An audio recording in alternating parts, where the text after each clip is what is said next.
그 다음에 이제 데이터 회복에 대해서 좀 얘기 좀 해볼게요. 데이터 회복. 음, 여기가 아마 맨 마지막에 핵심되는 내용일 것 같아요. 뒤에 내용들은 사실은 큰 부분들은 없어요. 이제 우리가 운영 관점에서 어떻게 데이터가 잘 쓸까에 대한 관점이라면 회복이라는 건 뭐예요? 이미 사고가 난 상황이에요. 데이터가 유실된 상황에서 데이터를 어떻게 복구를 할지에 대한 문제입니다. 회복을 하려면 뭘 해야 될까요? 백업을 해야죠.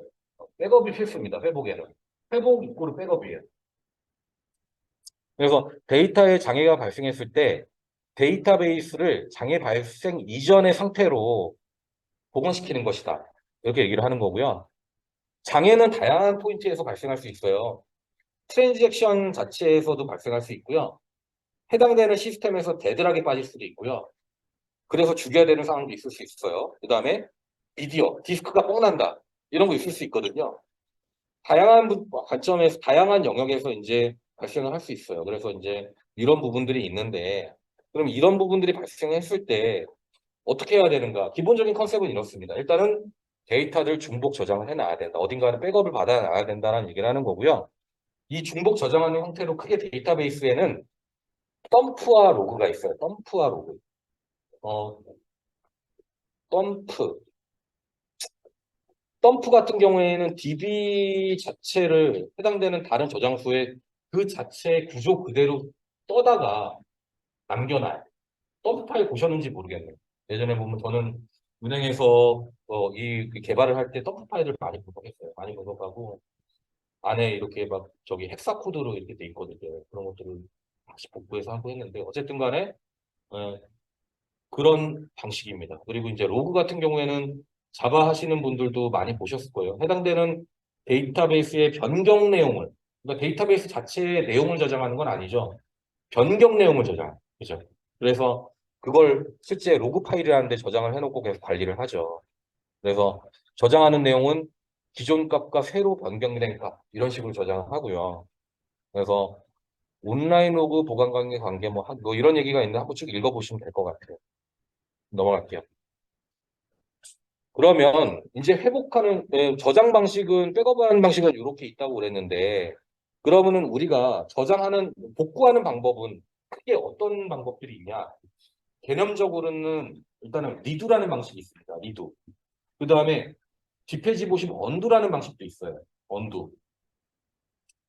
크게는 요 리두와 언두가 데이터 복구의 큰 축이고요. 이것들을 여러 가지 기법을 통해 가지고 섞어가지고 사용하기도 하고 단독적으로 사용하기도 해요. 그래서 일단은 요 개념만 보면 리드 한번 볼게요. 리드라는 거는 다시 실행한다는 거잖아요. 마치 우리가 컴퓨터 만질 때 F5키가 재실행하는 것처럼 다시 실행하는 건데 데이터베이스 자체의 내용 자체가 이제 손상된 경우에 내가 어딘가에 복사본을 이게 복사본을 이게 받아놨다가 근데 장애가 발생해서 원본이 소실됐어.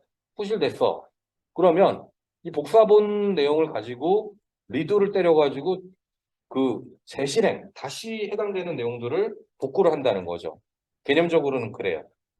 언두 같은 경우에는 이게 DB 자체의 내용은 손상되진 않았어요. 근데 트랜잭션 그 내용 자체, 갱신 중인 그 트랜잭션의 내용 자체가 신뢰가 깨진 거예요. 이런 경우에는 어떻게 하면 되겠어요? DB를 뭐 복구한다기보다는 그냥 해당되는 트랜잭션의 내용만 빠꾸시키면 되잖아요.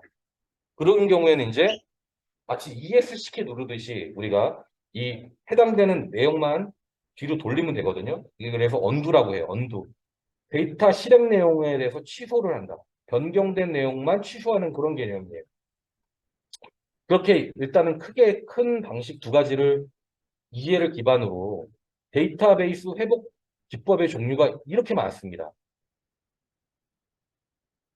별 5개를 주고 싶습니다. 요 회복 기법은 크게는요. 우리가 아까만 덤프나 로그 얘기했잖아요. 로그 기반으로 회복하는 방법이 있고요. 그 다음에 체크 포인트에 별 2개 치세요.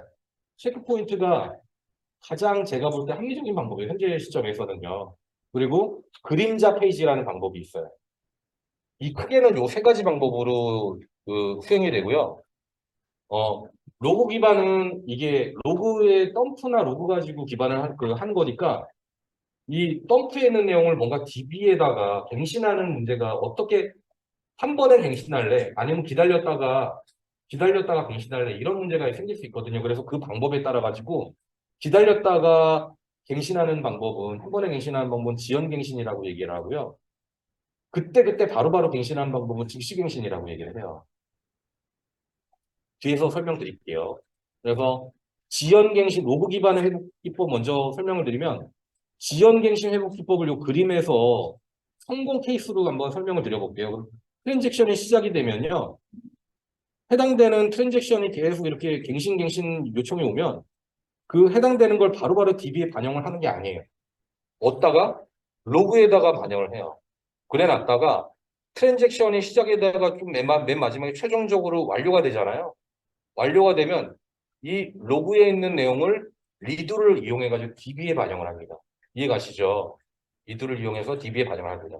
근데 만일에 이게 이렇게 로그에만 있고 DB에는 없는 상태에서 중간에 완료되기 전에 뭔가 장애가 나잖아요. 장애가 나면 어떻게 하면 되겠어요? 어차피 우리는 DB에 영향 안 줬잖아요. 그러니까 로그만 폐기하면 돼요. 그죠? 이게 이제 지연갱신의 방법이에요. 그 다음에 즉시갱신의 방법은 트랜잭션이 올라오면 그때그때 엎어쳐요. 얻다가 로그에도 엎어치고요. DB에도 엎어쳐요. 그리고 완료를 찍는 거예요.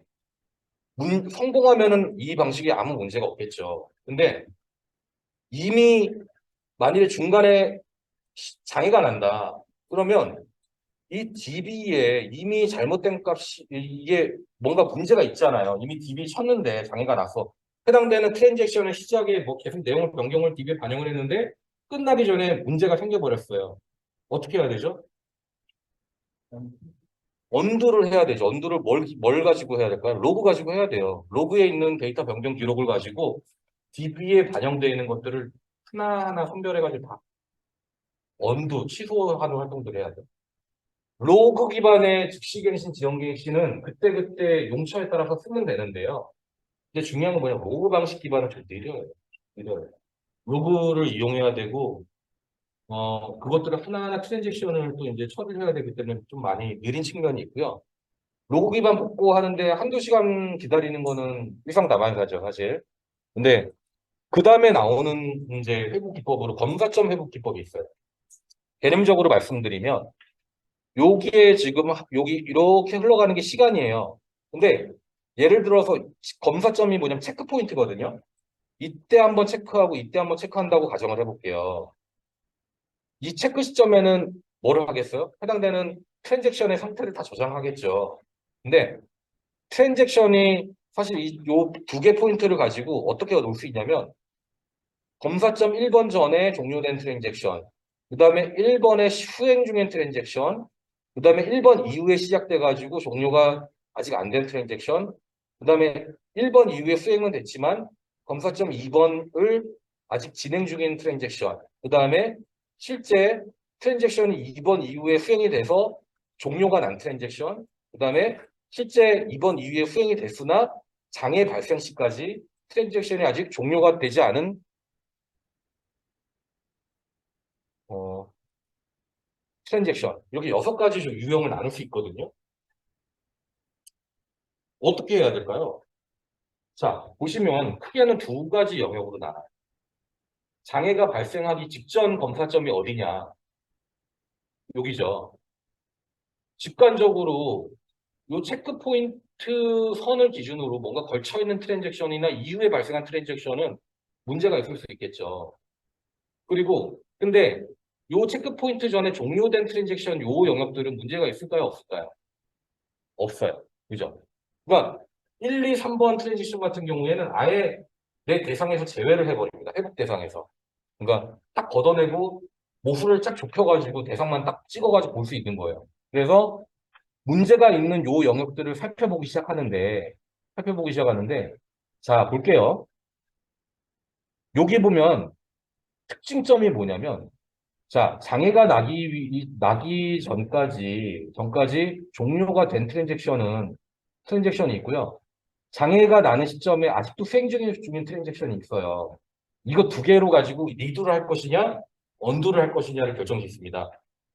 당연히 장애 나기 전에 종료된 대상은 어떻게 하면 돼요? 이 트랜잭션 자체는 문제가 없잖아요. 그러니까 리드를 해가지고 다시 재수행을, 이때부터 재수행을 하면 되는 거예요. 이것도 다시 처음부터 다시 시작을 하면 돼요. 근데 요 맨 마지막 트랜잭션은 장애나는 시점에 트랜잭션이 중간에 끊겼죠. 트랜잭션 자체가 문제죠. 그럼 뭘 해야 된다? 언두를 해야 된다. 취소를 해야 된다. 이렇게 되는 겁니다. 검사점 기법은 이래요, 개념이. 어, 여기서 한 가지가 뭐냐면 이게 되게 효율적이라서 실무에서 많이 쓰는 방법인데요. 근데 이 검사점마다 해당되는 트랜잭션에 기록을 해야 되잖아요. 그러니까 이게 저장 메모리가 들어가거든요, 공간이. 이 검사점을 예를 들어서 1초마다 할 건데, 1분마다 할 건데, 아니면 0.1초마다 할 건데에 따라 가지고 이것들의 관리 포인트가 상당히, 관리 데이터량이 상당히 많아질 수 있어요. 그래가지고 실무에서는 이 검사점을 어느 정도 수준으로 결정을 하는 것들이 첨예한 논의 포인트예요. 자, 그 다음에 마지막으로 그림자 회복 트랜잭션 같은 경우에는요, 이게 제일 비싼 방법이에요. 이론적으로 되게 좋아요. 근데 뭘 쓰냐면 일단 메인 메모리를 씁니다. 메인 메모리가 비싸죠. 그리고 용량도 작죠. 근데 메인 메모리를 써요. 그리고 하드디스크를 써요. 아까 로그 기반은 파일을 썼잖아요. 저렴하죠. 트랜잭션 같은 경우에도 일반적으로 파일 같은 걸 쓰거든요. 근데 그림자 페이지 회복 기법 같은 경우에는요. 메모리랑 디스크를 써요. 하드디스크. 근데 일단 메모리 부분에서 이걸 구현하려면 돈이 많이 들겠죠. 근데 해당되는 방식을 한번 살펴보면 이것도 나름 괜찮거든요. 자, 트랜잭션을 시작할 때는요. 양쪽에 다 해당되는 트랜잭션 시작을 기록합니다. 그 다음에 트랜잭션이 수행되는 과정 중에서 계속 변경이 일어날 거잖아요. 이 변경이 일어나는 부분들은 이 메인 메모리 상에다가 계속 기록을 해요. 그래 놨다가 트랜잭션이 완료가 해서 커밋을 완전히 찍으면 이 메인 메모리에 있는 최종 결과값을 하드디스크에 반영을 하고 끝나버려요. 메인 메모리에서 처리가 모든 트랜잭션이 되니까 속도가 어떨까요? 빠르죠. 그런 장점이 있어요. 단점은 비싸요. 그래서 어,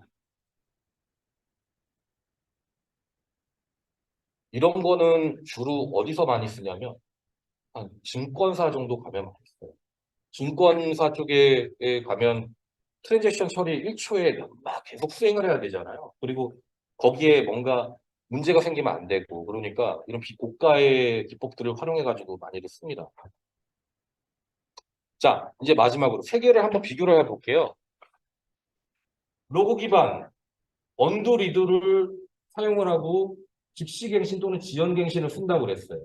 검사점은 체크 포인트를 설정하고 트랜잭션을 유형별로 분류를 해가지고 대상 외와 대상 내로 하고 그 장애 발생 시까지 처리가 된 것들은 리드, 장애 발생 시까지 처리가 못 된 것들은 언두 처리한다고 했어요. 그림자 페이지는 일단 메인 메모리를 쓰고 해당되는 상황에 따라 가지고 최종 결과값만을 메인 메모리에 디스크에 반영을 한다고 했어요. 그래서 특징을 보면 어찌됐든 간에 이런 특징들이 있어요. 뭔가 로그 전체를 조사해야 되고 시간이 많이 걸리면 아까 말씀드렸죠. 그 다음에 추가적으로 내가 리드를 할 필요가 없는 트랜지션을 또다시 리드해야 되는 문제가 발생할 수도 있다. 뭐 이런 얘기도 하고요. 그 다음에 검사점 같은 경우에는요.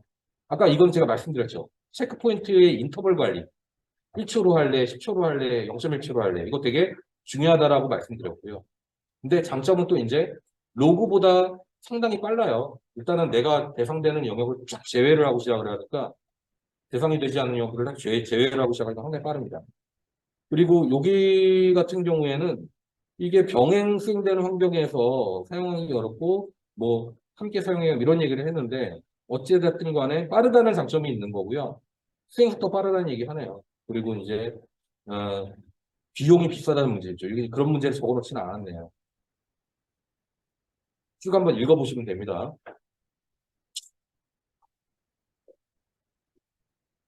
여기도 한번 나중에 쭉 읽어보세요. 홀드 백업, 핫 백업 이런 건 뭐냐면 그냥 개념만 말씀드리면 우리가 실무에서 홀드 백업 한다고 그러면 그냥 오프라인 백업 하는 거예요. 그래가지고 그 전산소에다가 뭐 이런 거 있죠. 그 테이프를 만다라고 해야 되나? 테이프를 말아가지고 빙글빙글 돌려서 말거든요. 그 다음에 금고에다 넣어. 금고에다 넣었다가 문제 생기면 금고에서 다시 끄집어내가지고 다시 적재시키는 이런 방식들 홀드 백업. 핫백업은 온라인으로 다 네트워크가 연결이 돼 있어요. 그래가지고 실시간으로 배치 작업이 돌아가지고 뭐 정해놓은 게 매주 또는 매일 또는 한 달 이런 주기별로 해가지고 실시간으로 스케줄에 따라 가지고 백업이 되어져요. 쭉 읽어보시면 될 것 같습니다. 복구 방식 쭉 읽어보세요. 복구 절차 뭐 이런 절차로 해요. 읽어보시면 다 아실 거예요. 굳이 설명드릴 내용은 아닌 것 같아요. 복구 방안 여기도 한번 읽어보시고 음. 이제 몇 장 안 남았는데 마지막에 튜닝에 대해서만 좀 말씀드릴게요. 튜닝. 이렇게 지금까지 살펴본 것들 내용들이 보면 이제 우리가 역사도 봤고요. 설계도 봤고요. 그다음에 운영도 다 봤어. 근데 마지막으로 어, 뭐가 남았냐면 개선이 남아있어요. 개선. 어떻게 지금 현재보다 좀 더 낮게 운영할 건데 이런 문제가 남아있는 건데 그게 튜닝입니다. 그래서 내가 최적의 자원으로 최고의 성능을 끌어내는 게 튜닝이거든요. 자동차도 그래서 튜닝 많이 하잖아요. 근데 GB 튜닝도 비슷해요. 근데 옛날에 한번 설문조사를 했대요. 리서치를 했는데 여러 관계자들한테 DB 시스템의 성능이 저하되는 주요 원인이 무엇라고 생각하세요라고 질문을 던졌더니 여기서 70%가 어플리케이션하고 DB 디자인 문제가 많은 것 같다라고 얘기를 했어요. 그다음 많은 게 뭐죠? DB 컴피그 디자인. 이거 뭐죠? DB 이제 그 환경 설정 같은 거죠. 이런 문제가 20%를 차지한다. 그다음에 시스템 디자인 15%, 하드웨어 리소스는 단지 5%밖에 안 돼요. 그죠? 이게 이제 성능 저해 요인으로 이제 그때 조사가 됐었고요. 그다음에 DB 설계 문제와 응용 프로그램 문제로 인한 성능 저하 요인은 무엇라고 생각하느냐라는 질문에 IO의 오버헤드 문제를 꼽은 게 여기 또 70이 됐어요. 그때. IO 처리. 그다음이 많았던 게 여기 보면은 이게 뭐 CPU 부하, 메모리 부하, 뭐 기타 이런 식으로 했대요. 그러면 우리가 DB 성능의 주요 요인 두 가지를 꼽으라면 결국엔 IO 문제와 그죠? 그다음에 해당되는 DB 모델 자체의 문제, 어플리케이션 자체의 문제, 프로그램 설계의 문제, 뭐 이런 것들을 꼽은 거예요. 근데 어쨌든 어플리케이션의 문제는 우리가 지금 논할 대상은 아닌 것 같고요.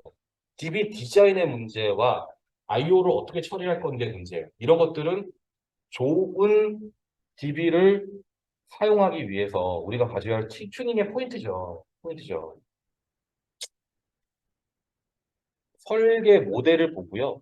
그 다음에 해당되는 물리 모델의 아까 얘기한 인덱스라든가 이런 것들 보라는 그런 얘기 하는 거예요. 반전교와. 그래서 튜닝의 절차 보면요. 쭉 한번 읽어보세요. 성능 맨 처음에 들어가면요. 일단은 튜닝이라는 거는 뭔가 그 내가 개선을 하는 거잖아요.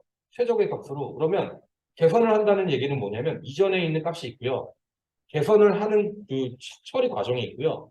이후의 값이 있어요. 이전과 이후를 비교를 해가지고 이전보다 이후가 더 나아졌네라고 하면 튜닝은 잘 된 거죠. 잘 된 거고. 그러면은 맨 처음에 일단은 들어가자마자 뭘 해야 돼요? 성능을 진단해야 돼요. 그죠? 맨 마지막에 또 뭘 할까요? 결과 평가로 가기 전에 튜닝을 한 다음에 뭔가 튜닝 후 자료 수집을 한다. 이런 얘기가 나오잖아요. 이게 다시 한번 측정한다는 얘기예요. 다시 한번 측정한다. 그래서 요거 두 개를 비교해가지고 결과를 평가하고 보고서 작성하는 거예요. 근데 보면 이게 컨설팅 들어오면은 맨날 하는 게 있어요. 들어가자마자 인터뷰해요. 사용자들. 그 DB 쿼리 내실 때 어떤 테이블 제일 오래 걸리세요? 뭐 이런 질문하고요. 어떤 쿼리가 제일 오래 걸리세요? 해가지고 문제되는 쿼리들을 막 수집을 해요. 수집을 하고 그 쿼리들을 하나하나 뜯어봐요. 설계서를 뜯어보고 이런 시스템들을 구성을 쭉 보다 보면 우리 이제 DB적인 지식이 있는 전문가들 같은 경우에는 이게 논리 모델에 문제가 있는지 물리 모델에 문제가 있는지 DBMS 자체가 문제인지 컴피그가 문제인지 진단할 수 있거든요. 그래서 그런 것들을 쭉 검토를 통해 가지고 튜닝을 각각의 문제가 있는 영역에서 수행을 해요. 이게 SQL이 문제다. 사실 사용자가 SQL을 잘못 짤 수도 있거든요. 내가 예를 들어서 그룹 바이를 써가지고 1초 만에 해결할 거를요. 또는 해빙문을 써가지고 1초 만에 해결할 거를요. 유니온 올, 유니온 올, 유니온 올을 써가면서 10분을 넘게 돌게 할 수 있어요. 그죠? 많이 봤어요. 진짜 많이 봤어요. 네. 그래가지고 그것들을 해빙문, 그 그룹핑문 써가지고 줄여주면 엄청 좋아. 딱 엄지척 해줍니다. 근데 어쨌든 간에 그런 경우에는 SQL 튜닝 해줘야죠. 근데 DBMS 자체가 문제가 있을 수도 있어요. 예를 들어서 해당되는 DBMS에서 OLTP 15만 건 아까 전에 처리할 수 있는 그런 DBMS인데 어플리케이션에 락 걸려 있어가지고 안 됐다라고 말씀드렸잖아요. 운영 프로그램 고쳐야 돼. 근데 못 고치는 상황이라고 안 됐다고 했잖아. 그거 해결했어. 어떻게 해결했냐? 이제 말씀드릴게요. 해당되는 DBMS 버전업을 해버렸어요. 버전업을 했더니 DB 속도가 10배가 올라가요. 그렇게 해결했어요. 물론 15만 건만큼은 안 올라갔는데 기존에 150건 처리하던 거를 적어도 15,000건 처리하게 만들어줬어요. 그런 식으로 할 수도 있고요. OS를 바꿔야 될 수도 있어요. 이런 것도 충돌 문제 날 수도 있고 다양한 하드웨어들, 메모리를 좀 증설한다든가 뭐 등등을 할 수 있는 겁니다. 그래서 결과를 평가하고 비교해서 어, 상호 검토를 통해 가지고 탈출을 하면 되시겠죠. 결과를 작성해서 보고를 하시면 되는 거예요. 그러면은 이제 아까 말한 측면에서 좀 얘기를 해볼 때 사실은 저는 이제 여기서 그냥 딱 요 통계에서 얘기한 부분 측면만 이렇게 쭉쭉쭉 짚어서 얘기했지만 사실은 우리 오늘 하루 종일 DB 공부하셨잖아요. 그죠? 근데 튜닝을 사실 어떤 단계에 다 필요한 거예요, 사실은요. 우리가 그, 그 개념 단계에서 ERD 모델 하는 단계부터 우리가 이게 균열 함정이라든가 부채꼴 함정 같은 연결 함정의 문제는 없는가 그런 것들을 뭔가 고려 없이 그냥 설계했을 수도 있거든요. 그런 것들도 봐야 되는 거고요. 그 다음에 논리 모델링 단계에서 정규화를 했는데 이 정규화가 제대로 돼 있는가 또는 물리 단계에서 반정규화나 인덱스 설정 같은 걸 했는데 이런 거 제대로 돼 있는가 키는 제대로 주어져 있는가 이런 것들을 다 검토해야 되는 거예요. 그리고 인덱스도 혹시 남녀 이런 것들 인덱스 설정하지 않았는가 그죠? 이런 것들 봐야 되는 거고요. 전체적으로 우리가 DB에 오늘 그 설계단으로 쭉 훑어본 모든 그 모델링의 단계별 크게 개, 논물 단계 세 단계 그죠? 이렇게 그 세 단계별로 각각의 우리가 배운 영역들이 있잖아요. 거기에 모든 요소가 다 튜닝 요소예요. 맞죠? 그렇게 보시면 됩니다. 자, 뒤에 뭐 쭉쭉쭉은 쭉 한번 읽어보세요. 뭐 이렇게 쭉 읽어보시면 되고요. 오늘 어쨌든 한 10분 정도 더 하긴 했는데 6시 반에 끝낼 계획인데 조금 그래도 지금 개념 본질적인 부분들을 최대한 짚어서 10분 초과하는 상태로 잘 끝냈어요. 제가 여러분들이 오늘 배우신 내용들이 이 많은 책들이 다 들어가 있는 내용들이에요. 핵심 그 정수들이 그 거의 이 자료들을 제가 이제 여러분한테 설명드리기 위해서 6권 책을 참고를 했고요. 예, 여기만 계속 반복해서 들으시면서 DB에 대한 부분들을 이해도를 높이신다면 DB 문제들 웬만한 거 다 접근할 수 있어요. 접근할 수 있으시고 내가 어디 가서 데이터베이스에 대해서 얘기할 때 자신 있게 얘기할 수 있는 그런 날이 오실 거예요. 어쨌든 간에 오늘 하루 긴 시간 동안 긴 강의 들어주시느라고 고생하셨고요. 어, 다음에 응용 시간에는 이제 뭘 할 거냐면 각자 안에 DB 설계가 되게 어렵잖아요. 이해하시기. 그래서 DB 설계를 한번 빠르게 퀵하게 리마인드를 할 거예요. 리마인드하고 지금 운영 단계에서 기술적인 부분만 봤거든요. 뭐 예를 들어서 동시성 제어, 그 다음에 뭔가 복구, 그 다음에 뭐죠? 뭐 여러 가지 그런 부분들을 봤죠. 뭐 튜닝, 뭐 인덱스 이런 것들을 봤는데 여러분들이 아직 안 배우신 게 뭐냐면 관리자로서 알아셔야 될 운영 단계에서 품질 관리 이런 부분들을 오늘 간만 보셨어요. 앞단에서. 품질 관리 프레임워크 외우라고 말씀드렸잖아요. 그거를 기반으로 또 다양한 품질 관리에 대한 이론들이 있거든요. 다음 응용 시간에는 그쪽에 좀 집중해서 저랑 같이 얘기를 나누실 거예요. 일단 하루 고생하셨고요. 수고하셨습니다. 일단은 강의는 여기까지 하고 제가